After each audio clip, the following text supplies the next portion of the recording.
ছাত্র জনতার গণ অভ্যুত্থানের মুখে সাবেক প্রধানমন্ত্রী শেখ হাসিনা বাংলাদেশ ছেড়ে পালানোর পর ডক্টর মোহাম্মদ ইউনূসকে প্রধান করে অন্তর্বর্তীকালীন সরকার গঠন করা হয়েছে। নির্বাহী আদেশে মুক্তি পাচ্ছে রাজবন্দী সহ সকল ছাত্র জনতা। এমন সময় মুক্তির দাবিতে বিদ্রোহ করে গাজীপুরে কাশিমপুর কেন্দ্রীয় কারাগারের কয়েদিরা। এমন পরিস্থিতিতে কাশিমপুর কেন্দ্রীয় কারাগারে বিদ্রোহের চেষ্টার পর কারাগার নিয়ন্ত্রণ নিয়েছে সেনাবাহিনী। মঙ্গলবার সকাল 9:30টার পর থেকে কারাগারে কয়েকটি গেটে সেনাবাহিনী সদস্যরা অবস্থান নেন।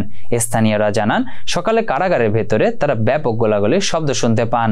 তাদের ধারণা, কারাবন্দীরা মুক্তির দাবিতে ভেতরে বারবার বিদ্রোহের অপচেষ্টা করে। এ কারণে হয়তো গুলি করে তাদের নিবৃত্ত করার চেষ্টা করছে কারা কর্তৃপক্ষ। খবর পেয়ে সকাল 9:30টার দিকে হেলিকপ্টারে করে এসে সেনাবাহিনী সদস্যরা কারাগারের ভেতরে নেমে প্রধান গেট সহ কারাগারের সব গেট নিয়ন্ত্রণে নেয়। সকাল 10টার পর কারাবন্দীদের স্বজনরা প্রধান গেটে এসে জড়ো হতে থাকেন।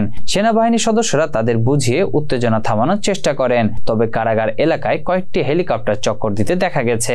এ বিষয়ে বারবার চেষ্টা করেও কাশিমপুর হাই সিকিউরিটি কেন্দ্রীয় কারাগারের senior jail super Subrata Kumar বালার কোনো বক্তব্য পাওয়া যায়নি।